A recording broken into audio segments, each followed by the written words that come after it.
El doctor Jari Batal es un experto neurólogo, forma parte de nuestro equipo de ISADMU, de enfermedades inflamatorias y autoinmunes. Él es el director de Neurocenter, es un especialista en enfermedades inflamatorias, en todo lo que conlleva afectación del campo de neurología. Si antes he comentado que el doctor Sanz es un excelente amigo y mejor persona, pues no podemos decir menos del doctor Jari Batal. Una persona entregada en cuerpo y alma a los pacientes, una persona que dedica tiempo y esfuerzo en ayudarles. Como todos conocéis, las enfermedades neurológicas son altamente complejas, con una gran carga emocional, con una gran carga sobre el propio paciente y sobre sus familiares. Y el tema que nos va a tratar hoy el doctor Jari Batal es una actualización. Queremos actualizar un poquito en qué hay de tratamiento, qué hay de actualidad sobre la miastenia. Doctor Jari Batal, adelante. Hola, buenas tardes. Muchas gracias a todos los que están asistiendo a estas ponencias, a esta sesión online. Quiero también agradecer al Centro Médico Tecnol por hacer esto posible, a nuestro estupendo equipo técnico por hacer esto realizable y sobre todo quiero agradecer a los coordinadores de ISADMU por su labor tan desinteresada y su buen hacer en la organización de estas jornadas de formación continuada. Ya llevamos por la novena edición, o sea que en principio esto está funcionando y gracias al esfuerzo desinteresado de ellos. Muchas gracias. Bueno, pues hoy vamos a hablar acerca de la miastenia gravis. La verdad es que mis compañeros de las ponencias anteriores han puesto el listón muy alto y bueno, yo espero estar a la altura, aunque esto va a ser más una revisión y lo último acerca de los tratamientos en la miastenia gravis. Entonces vamos a pasar a la primera diapositiva. De acuerdo, entonces esto es el resumen, ¿no?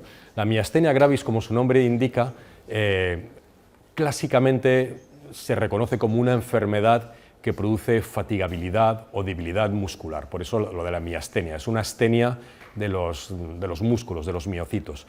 Y el apellido gravis es fundamentalmente porque antes de la aparición de los medicamentos inmunosupresores, especialmente los corticoides, a principios, mediados del siglo XX, tenía una mortalidad muy alta, una mortalidad altísima que se ha reducido de forma considerable, aunque aún está por el 6-9% de los pacientes llegan a fallecer directamente a causa de esta enfermedad o de sus complicaciones, ¿no?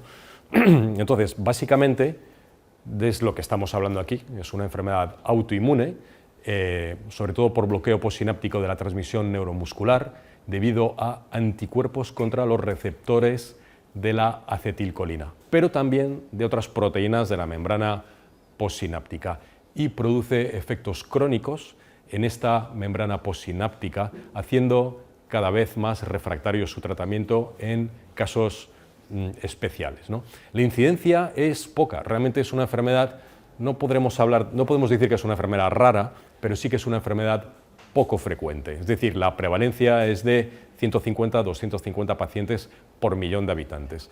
Por ejemplo, en España se calcula que en este momento hay unos 10.000 pacientes afectos de esta enfermedad, ¿no?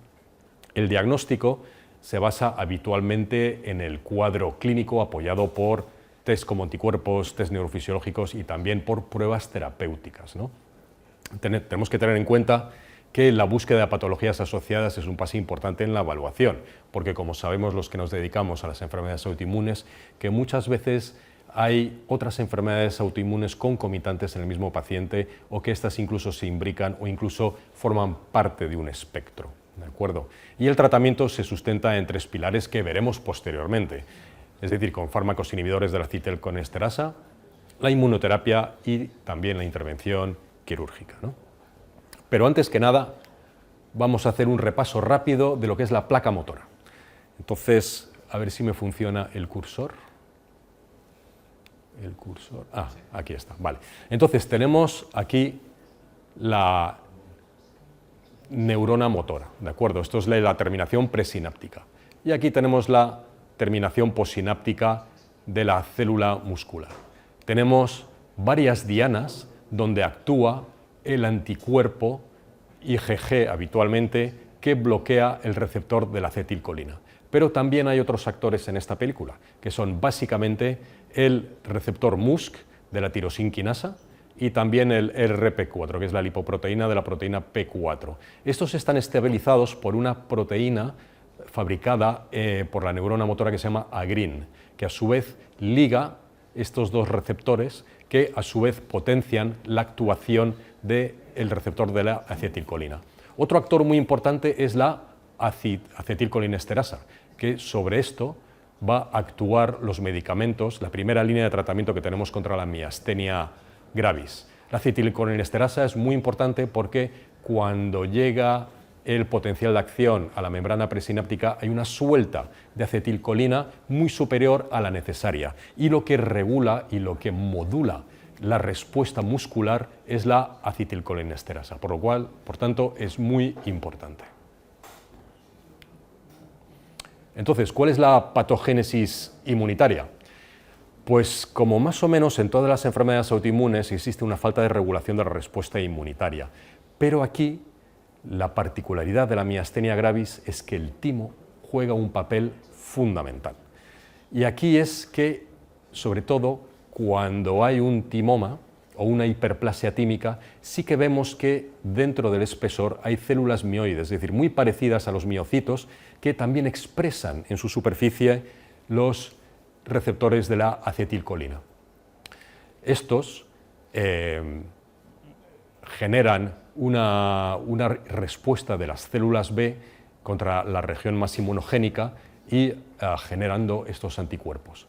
Es un poquito más complejo de todo lo que parece, porque también influyen o también intervienen tanto las células T helper, ¿de acuerdo?, como posteriormente el complemento. Entonces, como vemos aquí en la patogénesis de la miastenia gravis, no solo hay una predisposición genética, sino también la existencia de una hiperplasia tímica, un timoma, y también ciertos factores externos como pueden ser las infecciones virales y ciertos medicamentos, fundamentalmente la penicilamina y ciertos interferones hemos visto que pueden desencadenar una miastenia gravis. Y básicamente lo que ocurre es la activación de las células B a través de los T helper que se activan, se diferencian entre células plasmáticas generando estos IgG antirreceptores de la acetilcolina.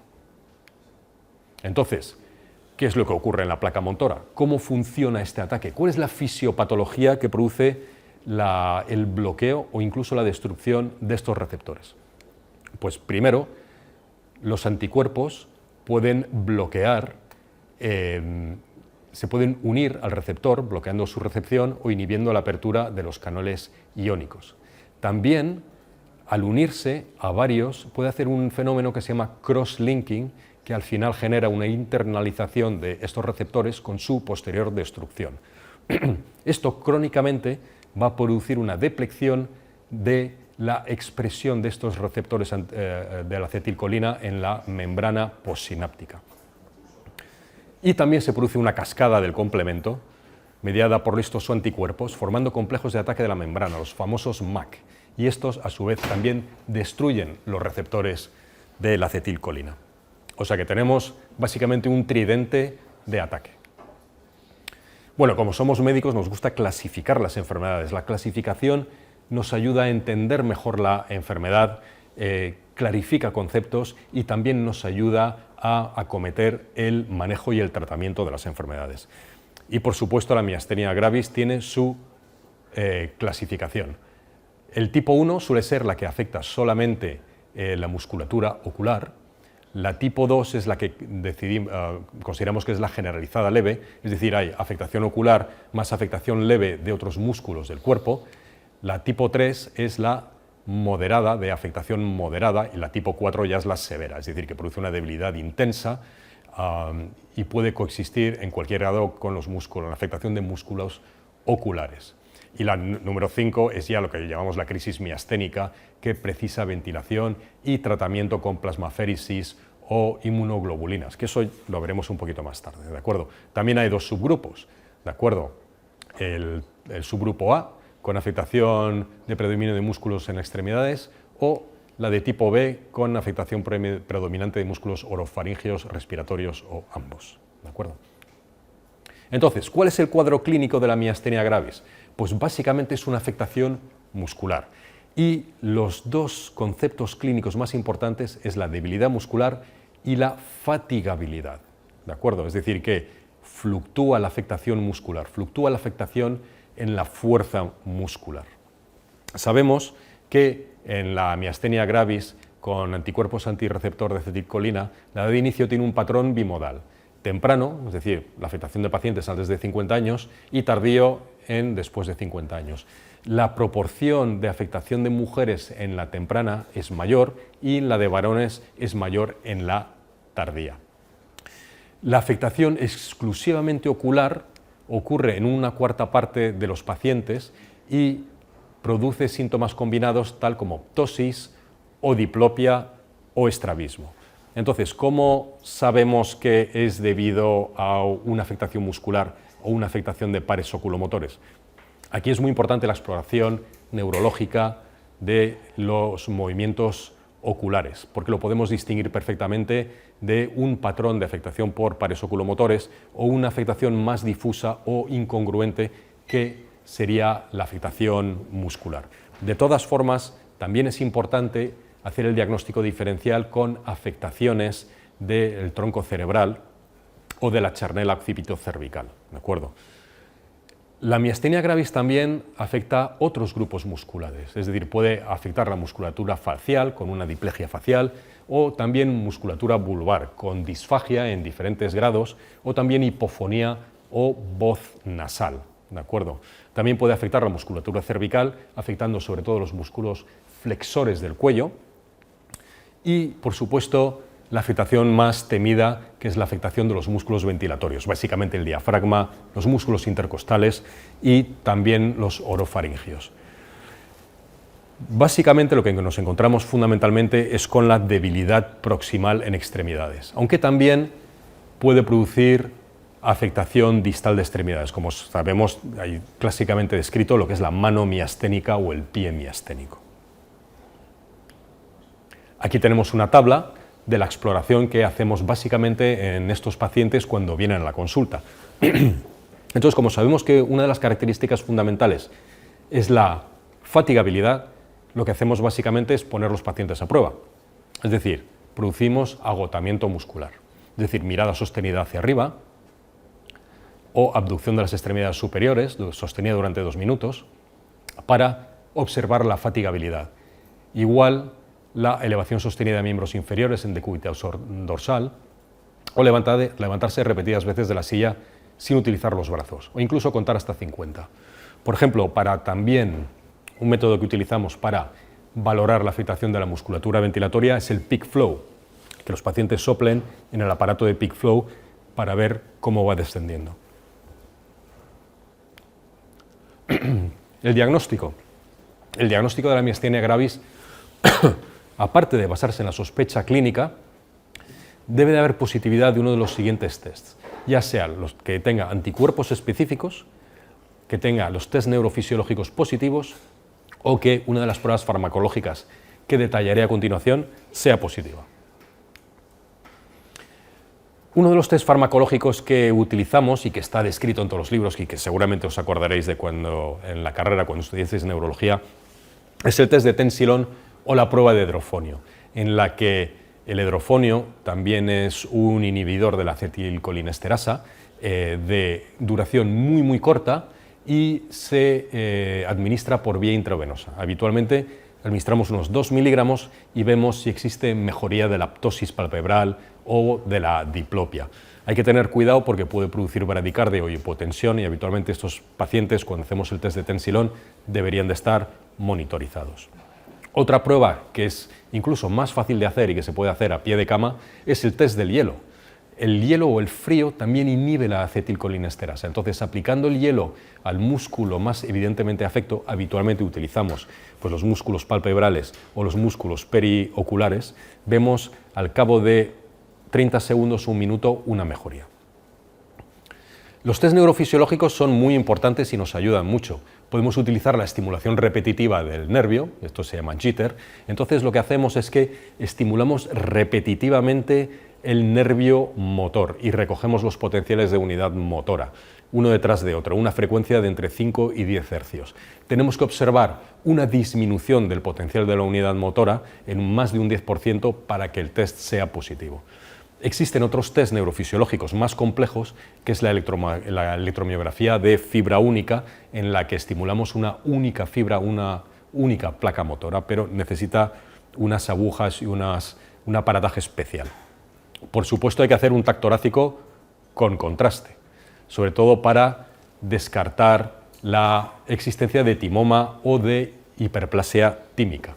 Y, por supuesto, el estudio de anticuerpos. Si existe presencia de anticuerpos antirreceptor de la acetilcolina o del MuSK o del anti-LRP4. ¿De acuerdo? La inmensa mayoría de los pacientes tienen, el 50% hasta el 85% de los pacientes son anti-RCH positivos, lo cual hace que el diagnóstico sea más o menos fácil.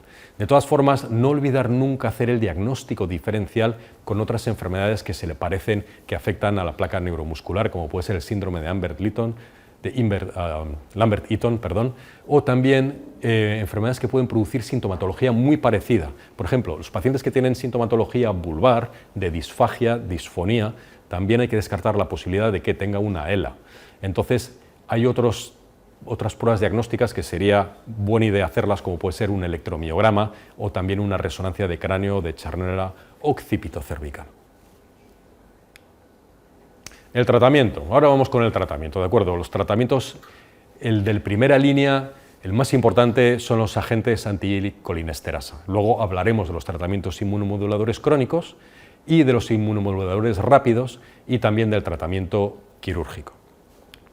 Entonces, bueno, en esta diapositiva, con la que no os voy a aburrir, aquí está más o menos la posología recomendada para todos los diferentes fármacos de los que vamos a hablar, ¿de acuerdo? Entonces, el tratamiento sintomático es nuestra primera línea de tratamiento, el más importante y el que suele funcionar bastante bien en aproximadamente el 50% de los pacientes.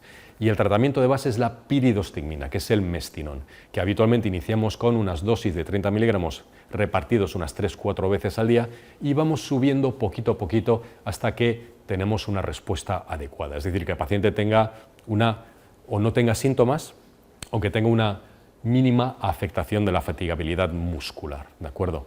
Lo que sí sabemos es que en caso de disfagia grave sí que podemos dar la piridostigmina por sonda nasogástrica. Y en situaciones especiales como pacientes quirúrgicos o en precirugía o en pacientes con crisis miasténica podemos administrarlo tanto oral como sonda nasogástrica, ¿de acuerdo? Pero en estos casos podemos utilizar otro anticolinesterásico que es la neostigmina intramuscular, ¿vale? Entonces, acordaros, el tratamiento de base, la piridostigmina, el mestinón. En los pacientes que pese a estar con ya dosis importantes de piridostigmina, tenemos que añadir ya por fin el tratamiento inmunosupresor, ¿no? Bueno, perdón, primero vamos a hablar un poquito de la timectomía antes de pasar al tratamiento inmunosupresor. Entonces, está indicado en todos los pacientes con timoma. Nosotros hemos visto que con la timectomía, habitualmente en los pacientes con timoma hay una remisión de la miastenia gravis por lo menos durante 3-4 años. Y en la miastenitis que no está asociada a timoma, varios ensayos clínicos han demostrado que sí que existe una mejoría clínica sostenida al menos 3 años después de la cirugía. Bueno, volvemos al tratamiento inmunosupresor. Entonces, lo primero que hay que añadir son los corticoides, básicamente la prednisona. De acuerdo, que se puede ir escalando poco a poco. Hay que tener cuidado porque si se inicia a dosis altas puede producir un empeoramiento de la miastenia. En el caso de que necesiten dosis altas de corticoides, recomendamos que estos pacientes sean hospitalizados, ¿de acuerdo? Entonces, ¿qué hacemos después? Si el tratamiento con corticoides no es efectivo, entonces ya tenemos que añadir un tratamiento inmunosupresor crónico, es decir, se añade a la prednisona. El tratamiento más indicado como primera o segunda línea es la azatioprina. ¿De acuerdo? De todas formas, la azatioprina tarda un tiempo en hacer efecto, más o menos un mes.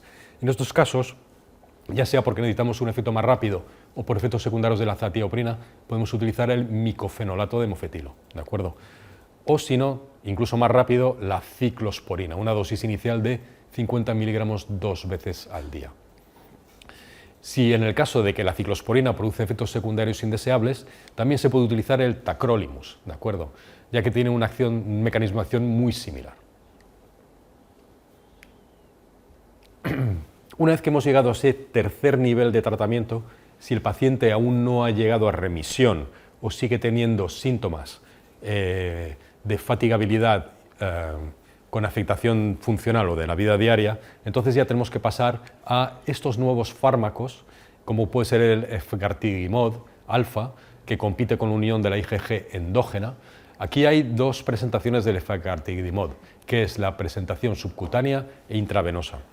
En principio, la aprobación que tenemos actualmente de la FDA y de la EMA es para el tratamiento intravenoso y se puede utilizar como complemento de la terapia estándar para el tratamiento de pacientes adultos con miastenia gravis con anticuerpos receptores positivos, ¿de acuerdo? El otro nuevo medicamento del que disponemos en esta tercera línea de tratamiento es el ravulizumab, ¿de acuerdo? Que es un anticuerpo monoclonal y este actúa a nivel del complemento, impidiendo así la formación del complejo de ataque de membrana, ¿de acuerdo? O sea que estamos cada vez disponiendo de más armamentario terapéutico contra esta enfermedad. Entonces, ¿qué ocurre con los pacientes que son claramente refractarios o los pacientes que entran en una crisis miasténica? Pues en este caso tenemos el tratamiento con inmunoglobulina intravenosa que produce habitualmente una remisión en un corto plazo de tiempo o el recambio plasmático terapéutico, es decir, la plasmaféresis. Los ensayos que tenemos hasta ahora han demostrado una eficacia muy similar entre unos y otros. Por tanto, se tiende a favorecer como tratamiento de inicio, cuando tenemos un paciente refractario y una crisis miasténica, la inmunoglobulina intravenosa. Pero también podemos recurrir al rituximab o la ciclofosfamida, ¿no? La crisis miasténica se puede producir en hasta un 10% de los pacientes y suele ser producido o por la evolución natural de su enfermedad o si no por agresión de agentes externos, es decir, que haya sido expuesto a un fármaco que afecte la unión neuromuscular o la placa motora, o también por infecciones o por cualquier enfermedad sistémica concurrente. Y también los pacientes que se someten a cirugía. Cualquier paciente que tenga una miastenia gravis que vaya a ser un paciente quirúrgico es un paciente de riesgo y hay que tomar medidas de precaución antes de la cirugía. Entonces, aquí tenemos el diagrama de flujo de cómo hacemos el tratamiento de la miastenia gravis. Yo creo que esto va a aclarar muchas cosas, es decir, que primero se inicia con piridostigmina, al que junto con la timectomía se puede pasar a añadir la prednisona, si no funciona añadimos ese tercer nivel que habíamos hablado de la azatioprina, el micofenilato, la ciclosporina o el tacrolimus, y si no ya al cuarto nivel con el efgartigimod o el ravulizumab. Tomar en cuenta que siempre tenemos disponibilidad de utilizar las inmunoglobulinas o la plasmaféresis en el tratamiento de estos pacientes. Pero igual, perdón que estoy un poco acatarrado y por eso tengo la voz un poquito en plan rana, pero lo que también hay que saber del tratamiento de la miastenia gravis es con qué medicamentos no tratarlos, ¿no? Y todo paciente con una miastenia gravis habitualmente lleva en su bolsillo una lista de medicamentos que sabe que no puede tomar y que se lo presenta a cualquier médico con el que consulta por vez primera, que es básicamente esta lista, que son los antibióticos, fundamentalmente los aminoglucósidos y las quinolonas, ciertos antiepilépticos, ciertos antipsicóticos y sobre todo los bloqueantes neuromusculares, que es un poco de cajón, al igual que los relajantes musculares. Bueno, espero que haya sido un resumen eficaz, fácilmente comprensible y claro de lo que es la miastenia gravis y sobre todo los últimos avances en el tratamiento. Muchas gracias. Bueno, doctor Batal, espectacular. Yo creo que has hecho una revisión fabulosa.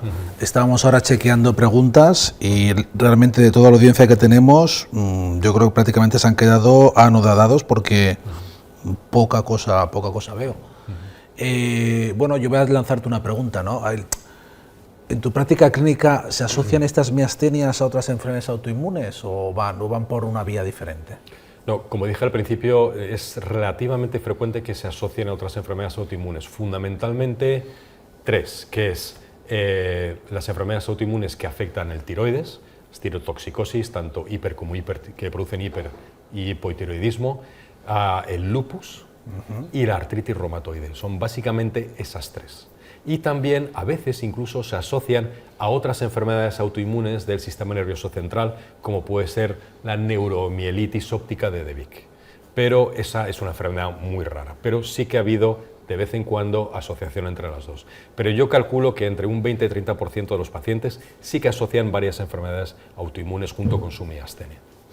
Bueno, si no tenemos más preguntas de la audiencia, pues la verdad es que todos son felicitaciones. Hay pocas preguntas clínicas, sino que todos son explicaciones impresionantes, gran repaso, gran actualización. Bueno, Jari, un placer tenerte otra vez con nosotros, por haber transmitido esta revisión sobre la miastenia. Y vamos a dar paso a la última mesa, a la última ponencia. Para ello llamo por favor al doctor Sanz, que nos presentará al último compañero. Seguimos.